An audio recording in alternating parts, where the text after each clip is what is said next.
Fight.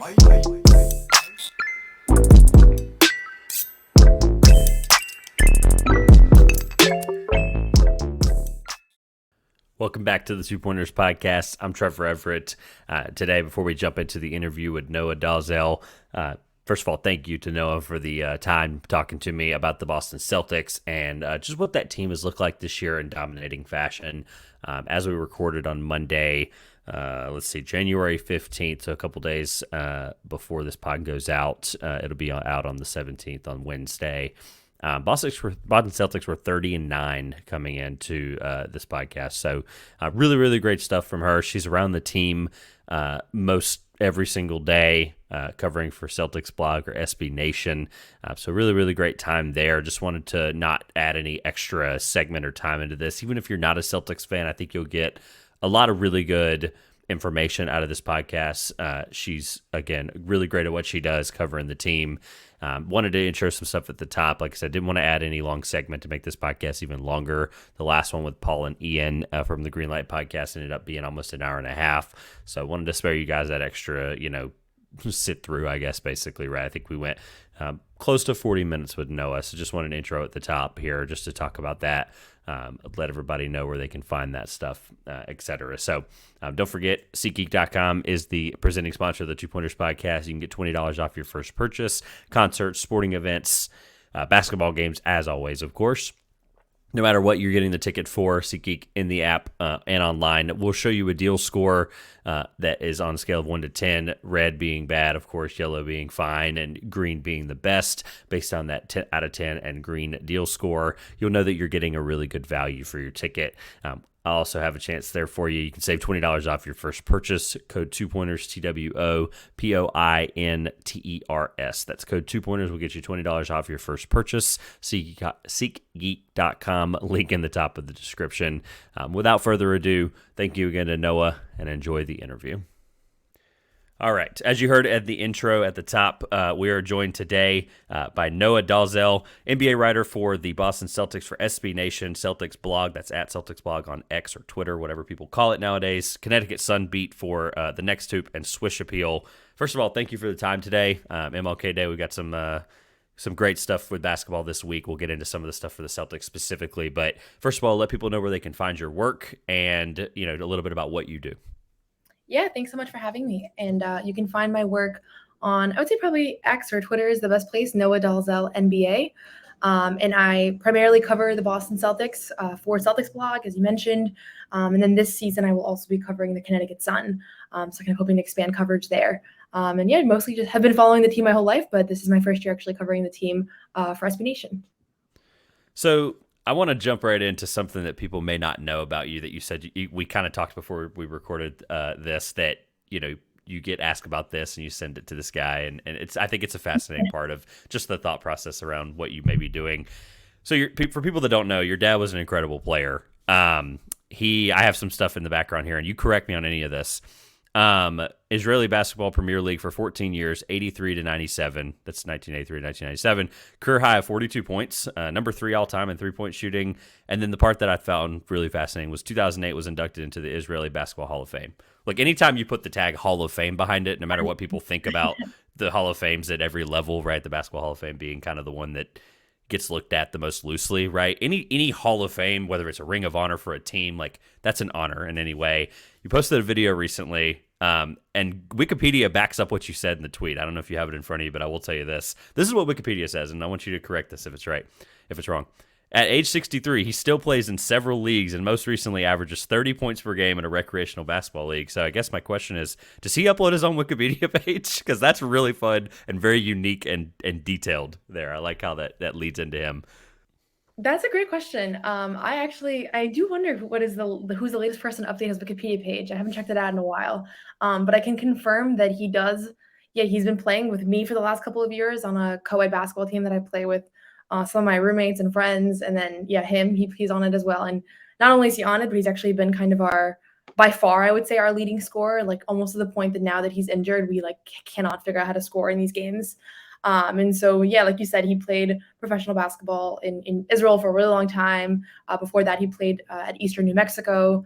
And then, yeah, his thing is 3-point shooting. So I don't like I watch every NBA warm up. I watch the Celtics warm up every day. I've never seen anybody shoot like him, truly. And so that is, I wish I'd inherited it a little bit better, but I definitely inherited the passion. So that's kind of why I'm here today. Right. I think the passion's a great point. So talk about like how big was his playing career being around the game a lot? Because I know you hear about that with former players and like, like Steph Curry is the famous example, right? Being around dad and all that stuff, right? But like how big of an influence was he and his career on what you do now and how big of a passion it is? Yeah, so I didn't ever get to I wasn't alive when he was playing professionally, so I wasn't like one of those kids that was hanging around at that point. I kind of wish I had. I think it would have been a fun couple of years as a youth. But I did, my whole life watch him play in rec leagues where he was 20, 25, 30 years older than everybody else on the court. And so that was always fun. I was always kind of like, I don't think I realized until more recently how wild that was. But I knew I wasn't a very athletic or kind of sports oriented person growing up until I remember one day I went to the park with my dad and he taught me how to shoot, and I was shooting layups and underhand free throws and kind of anything I could to try to get the ball to hit near the basket. And then I think a week later I became officially like addicted and obsessed with the sport in every facet and watching the NBA, playing myself, reading everything I could, watching YouTube videos. That was when I was in middle school, and I don't think I ever would have stumbled into it otherwise. And then he coached my AU team all through high school.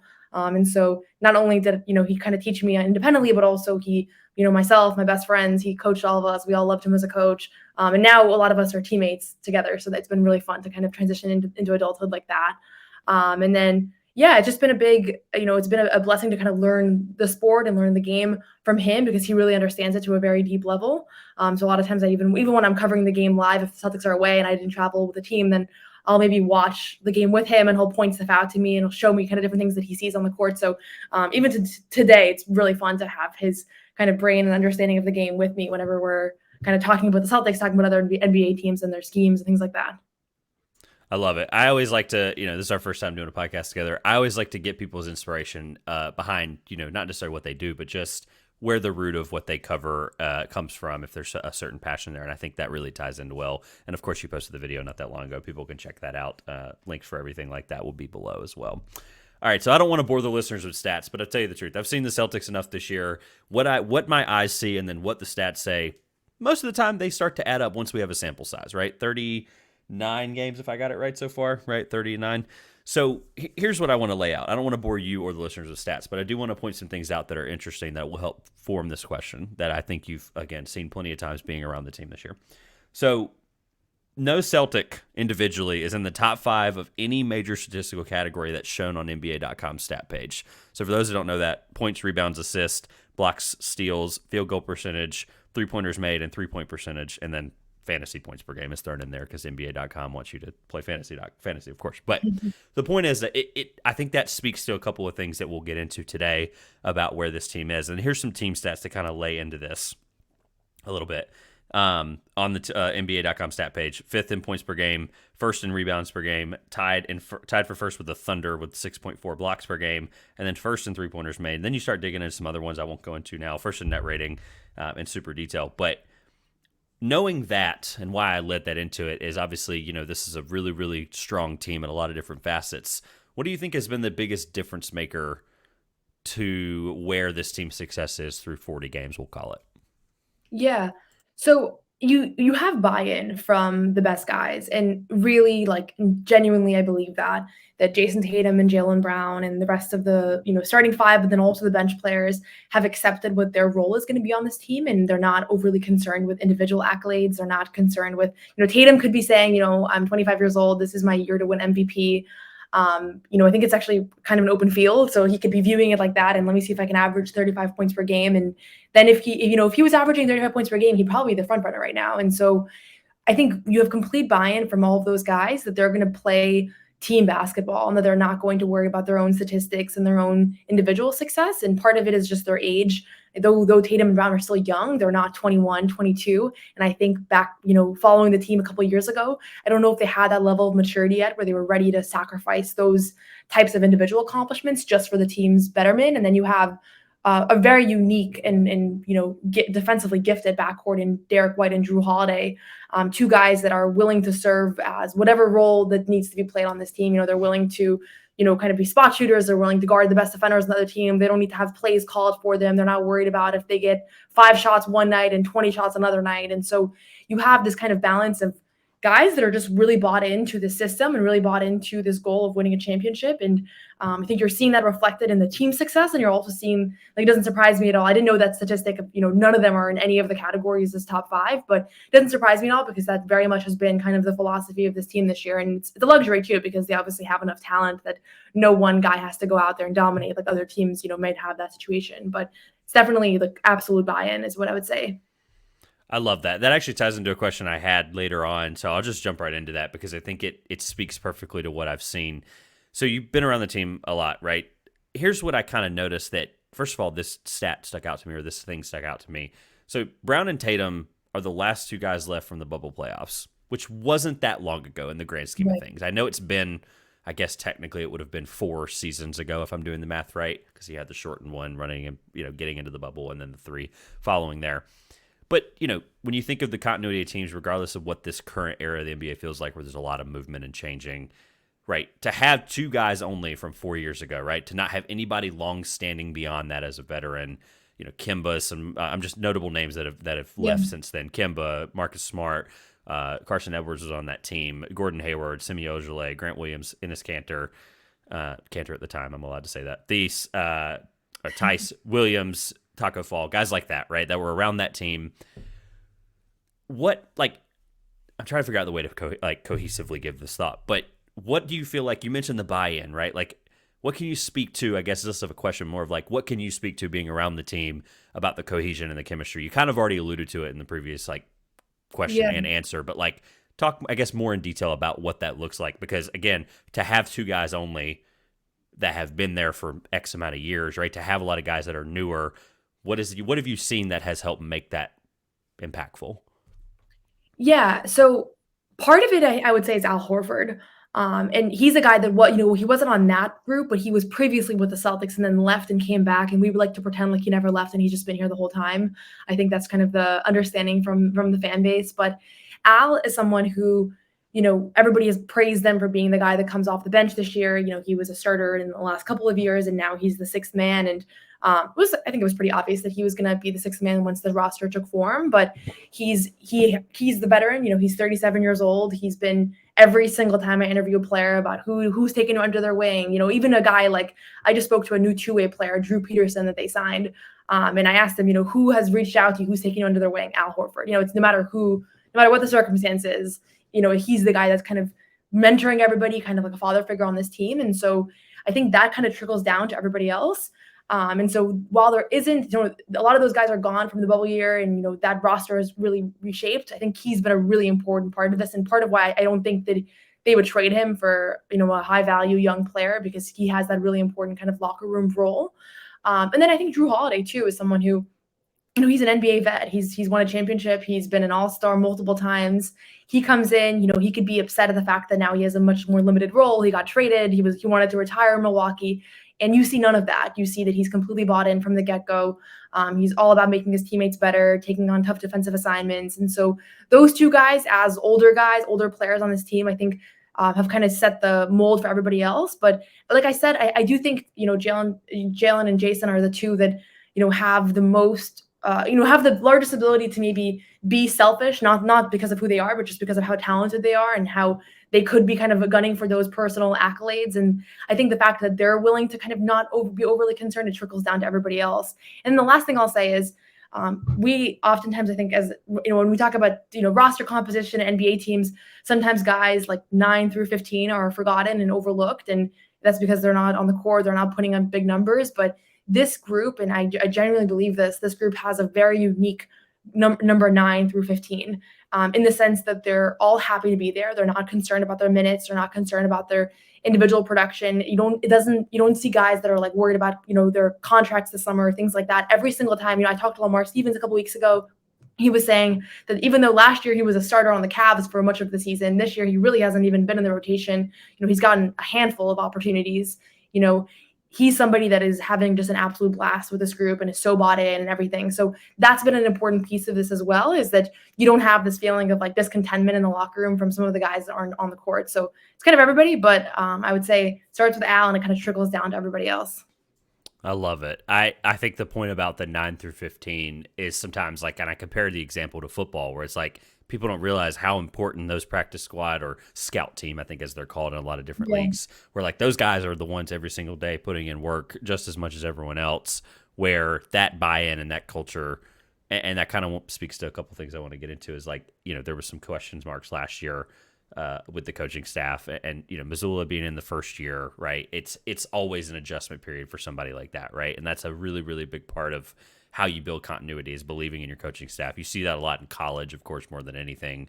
I cover college enough that I've seen it where you could tell immediately whether you've been with the team that long or whether you've been with the team for this is your first game with them, right? You can tell immediately if guys really care about that staff and really care about what they believe in. So what do you feel like has changed from last year? I was going to get into like, is there a weakness that may be faltering the Celtics in the future? But we'll get into that in a minute. But is there something you spoke to there? Is there something that you see differently? I know obviously coming in, they brought in Charles Lee and Sam Cassell. I think that's obviously a huge thing. But is there something that you're seeing from Missoula maybe that is fueling what we see on the court right now? Yeah, I mean, he's way more comfortable. He's way more confident. He had the whole summer to game plan and figure out what kind of schemes he wanted to implement, what the team's values and philosophies would be. He talks about that a lot. But more than that, I mean, he was a Brad Stevens assistant. That's where he came from. And then when Ime came in, Ime became the head coach, and he kept Missoula and he kept another assistant, Tony Dobbins. And that was because of recommendations from the front office and because the players themselves wanted those two to stay. And so Ime was in Boston on Saturday night, and he was just talking about this. So this is very fresh in my mind. But those two guys weren't his assistants. They weren't the guys that he brought on board. And then Missoula was chosen to replace him. And I think that left just an uncomfortable dynamic among the coaching staff, that now you have all of his assistants were actually another coach's assistants. And now he has to roll with it the whole season. And I don't think that there was any particular issues, but it wasn't like that was his coaching staff. So I think it was super under-discussed, undervalued how challenging it is to be a head coach in this league with a coaching staff that you didn't assemble, that aren't necessarily bought into you. I don't know this at all, and I don't want to overly speculate, but I'm sure there were guys in that bench that were thinking, why wasn't I the one that, I'm the first assistant head coach, second assistant, why was I not the one that was promoted to this position? There was a lot of weirdness around, Doko's suspension and everything else around that. So the fact that this summer he was able to actually handpick who he wanted on this staff and figure out how he was going to allocate them. There's certain players that he's kind of matched up with certain coaches that are working one-on-one together. He's like been able to put together a system, and he didn't have that last year. He was kind of rolling with the punches, figuring it out. He's talked about how he kind of lost touch with some of the guys that were lower on the bench. So he felt like he kind of lost some of those individual relationships. And this year he's been really, really intent on furthering all those relationships. So it's just been night and day, honestly. Like, obviously there's something, he's a basketball mind, and that's why Brad Stevens elevated him to that role last year. But that's what he had going for him last year. He didn't have the system in place or the time or any of that. And so I think this year he has the buy-in, and you're seeing a completely different person. And just seeing him from a media standpoint, he's so comfortable. He's like, actually really funny. He's very, very entertaining on the podium. There's just this feeling about him that he knows this is his position and this is his job. And he's very he owns it. And in the past, that just wasn't the case. So night and day. And I think really it starts from the staff that he put together. All of that stuff contributes to the play on the floor. But once the 4 or 5 guys are on the floor, it is, I laid out all the great things that are happening right now. Is there a weakness that you've seen? And it'll tie into something we talk about towards the end when it comes to what the season looks like moving forward. But is there something that you see is there a stretch or a thing that they're doing offensively or defensively where that could be an Achilles heel for them the rest of this year? Something that's been a little bit concerning, and I don't have the latest numbers on this, but the third quarters have sometimes been pretty rough at points. I think they were like one of the worst third quarter teams in the league, and then they went out west and had a pretty good road trip where that wasn't the case. Part of it is just they usually have a good halftime lead, so maybe they come out a little bit sleepy, whereas the other team comes out fired up, and so there's just that mental component. But that's something that will definitely continue to keep my eye on, because you don't want to see trends like that where every single game, they come out and blow a second half lead. That's not going to translate well to playoff success.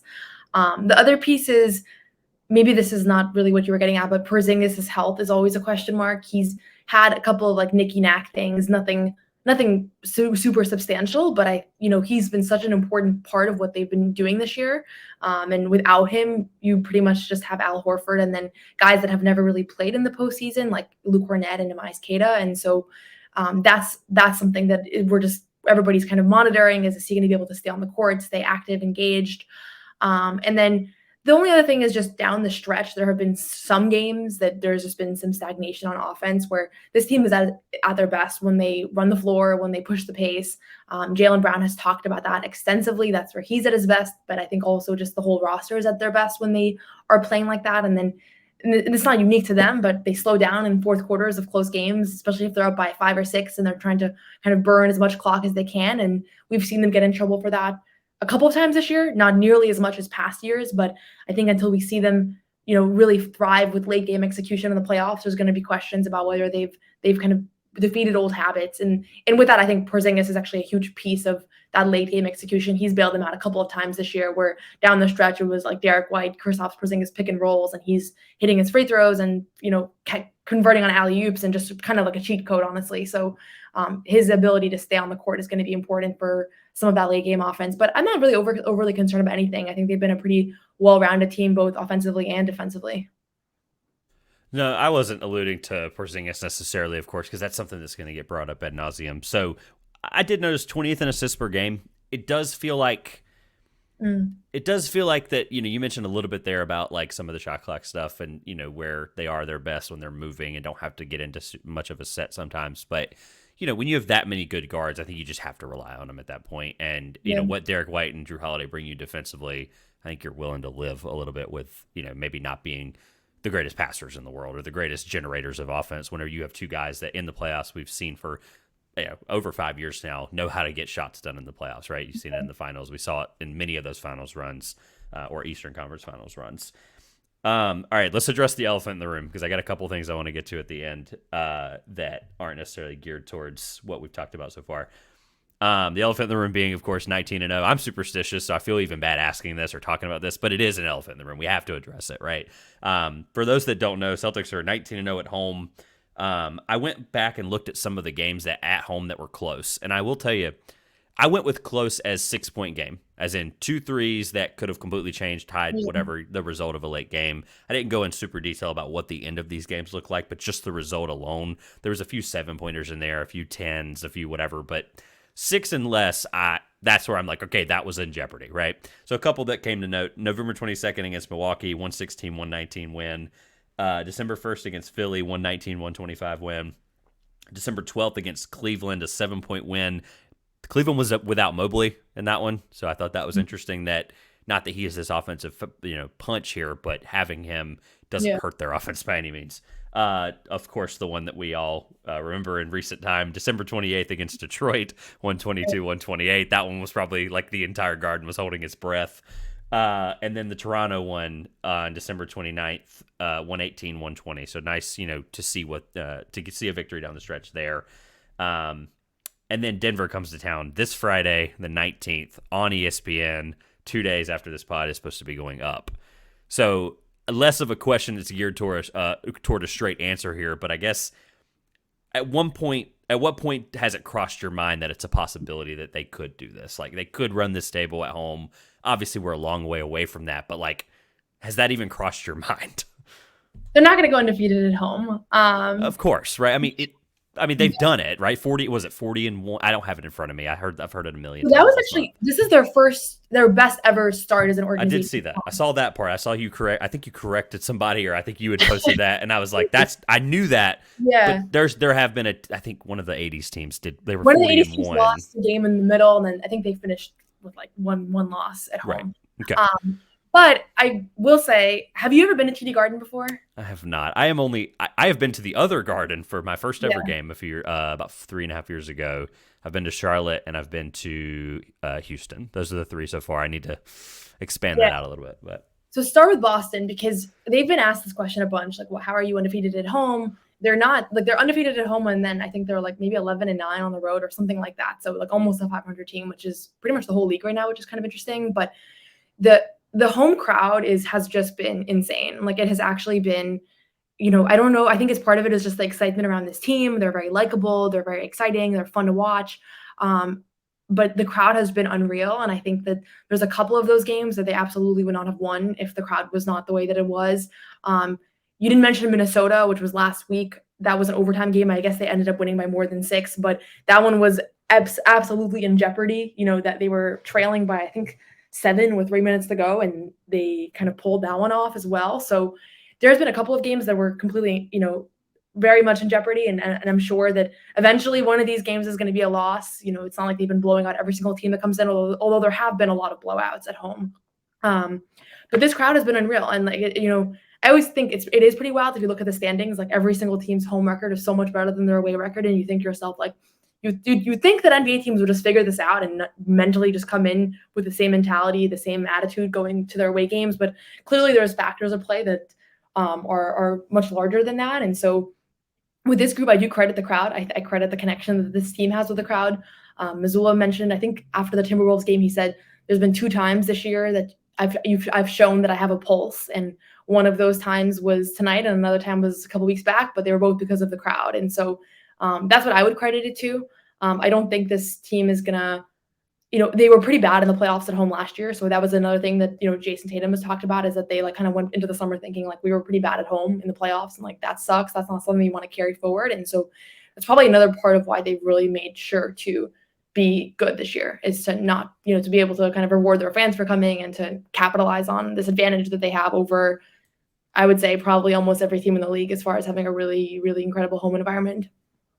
look, I wasn't looking for some outlandish answer there around but look, I'm not in the building every night. I'm not Yeah. the one sitting there feeling the atmosphere and understanding that does play a big part into it. I think it also speaks to this overarching thought that like professional sports outside of the NFL, it feels like the night to night, even like the bad teams, like there are some good home environments in the NBA. Yeah. Like even when the Kings weren't for the last 15 years of our lives, when the Kings weren't good, they were still like Golden One Center or whatever it was called before was still an environment. It was still a place that, and I think League Pass is kind of fun because you could see that stuff, right? You Yeah. can actually, if you don't click off in the multi-box, like you don't have to watch commercials, so you get to watch all the fun, festivities between timeouts and stuff. So I think that it is important. And now that you say it, I'm sitting here looking at the road records. I didn't really pay attention to that. Like I know that they were all pretty. There's not the most wins on the road, if I'm looking at it correctly. Phoenix or New York has the most road wins in the East, and a couple of teams in the West, Minnesota, New Orleans, and that's it in the West. Nobody has more than 12, and then there's not. They're all basically 500. Let's just say within 2 to 3. I didn't even notice that. So I guess that does. I don't know. I maybe you don't have a great answer for what how that's turning out so far, but I think you made a great point about what this team at least has bought into around the Garden. When those fans have always been rabid. Let's be real. It's always been an environment that they care about.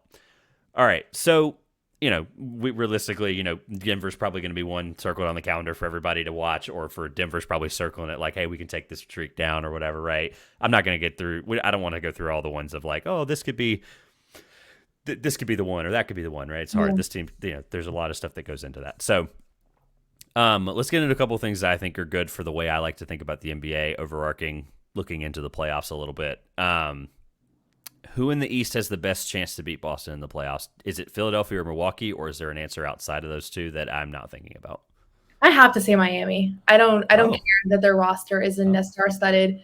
I mean, they've eliminated Boston 2 out of the last 3 years, and half of the fan base still acts like Milwaukee is not a threat. And I think there's just clearly a system in place and a schematic ability that Eric Spoelstra has that I think they should always be in the mix until proven otherwise. And so I always think like this is one of I have this qualm with like media and the media coverage is that every year everybody acts like Milwaukee's going to be bad. I mean, Miami's going to be bad. So from like a personal standpoint, I think that that's probably the number one threat, especially, you have guys like Jaime Jaquez that has been just like really incredible surprises for this group. And then they just haven't been healthy either. So if like they are all healthy going into the playoffs, like you have Jimmy Butler, Tyler Hero. Jimmy Butler hasn't played all year, so he's going to be fresh, like stuff like that. I just think they're just a tough matchup, regardless of when and who's on that team.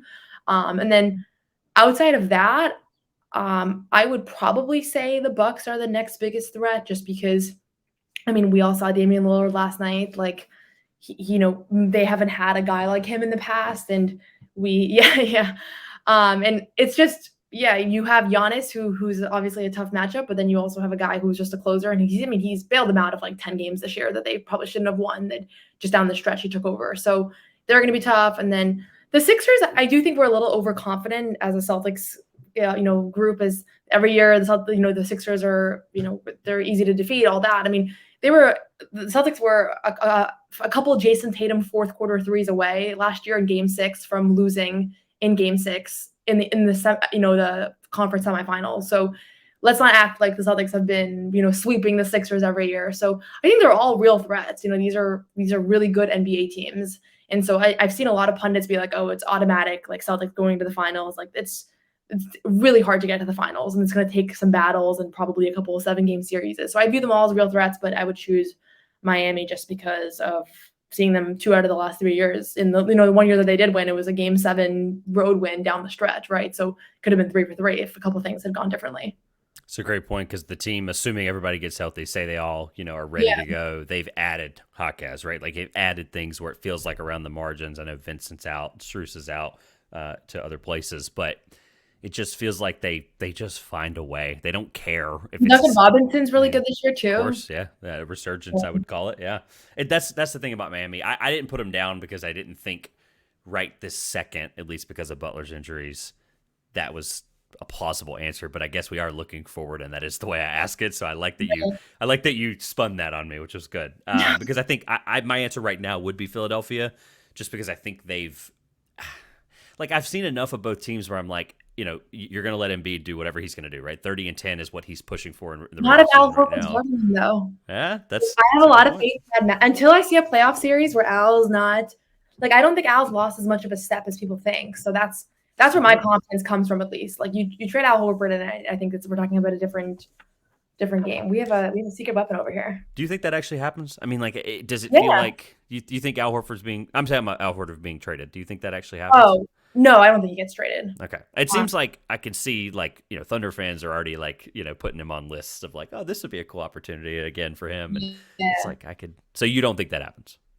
I would be stunned if that happened. I mean, I also didn't see Marcus Smart get traded, so maybe I'm not the best trade predictor, but I think Al, the way that they talk about him, I mean, literally every single post game is like every single person going down the line talking about how he means everything to them and how he's the key to this team. And so if all of a sudden they shipped him out in favor of someone was saying Isaiah Stewart in favor of Al Horford, like I saw a trade proposed like that. It's like that would be terrible. So I think they keep him for the playoffs. They keep him for the locker room. They keep him because he's a really good basketball player still, who hasn't really shown as much decline as people might think. So yeah, I don't think he's going anywhere. They have the ability to make moves around the margins without getting rid of a guy of that magnitude, unless it's getting you somebody you think is going to get you the title. Like, that's really, I just don't, I agree with you.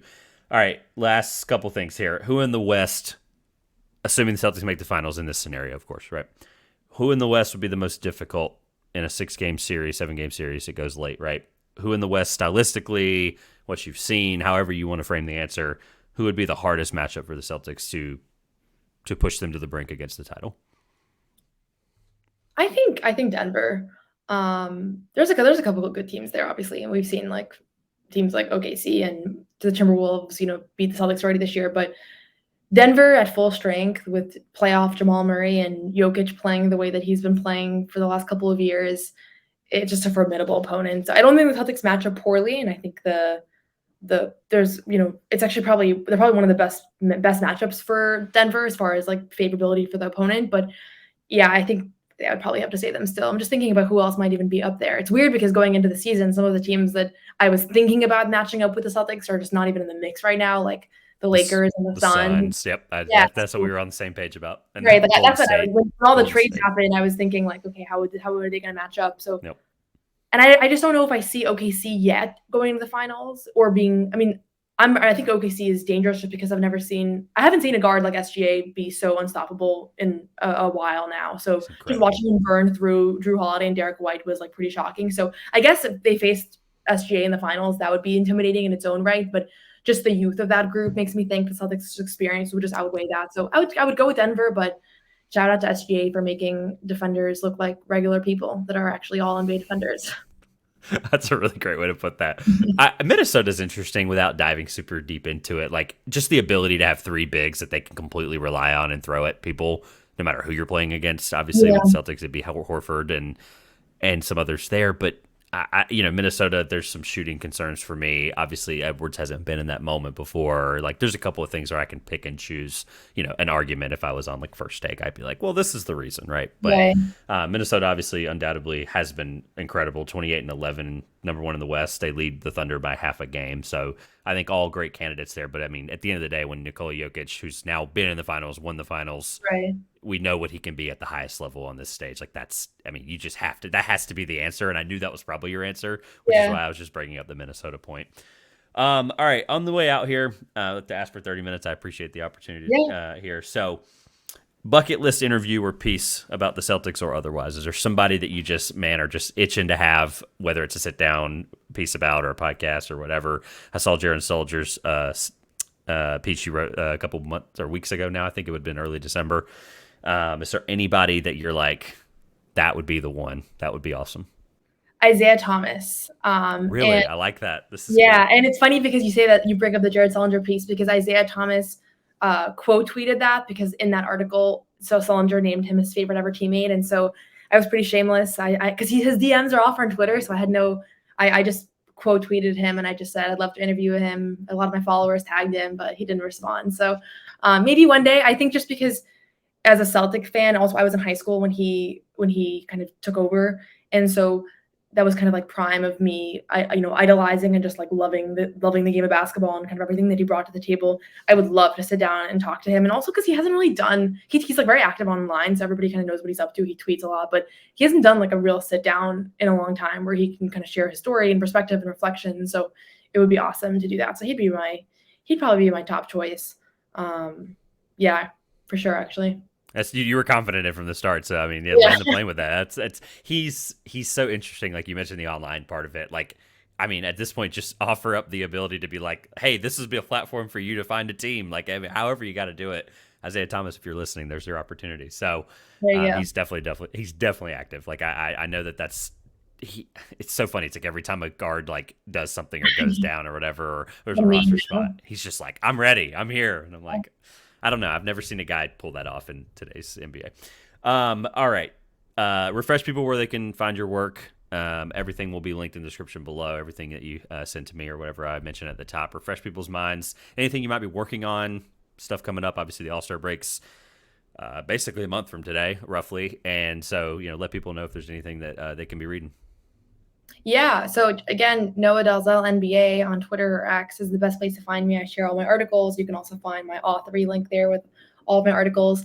And then I'm working on a couple of things. Actually trying to do a little bit more coverage on some of the G League guys that are on the Celtics. So I've been going to some main games, going to continue to do that.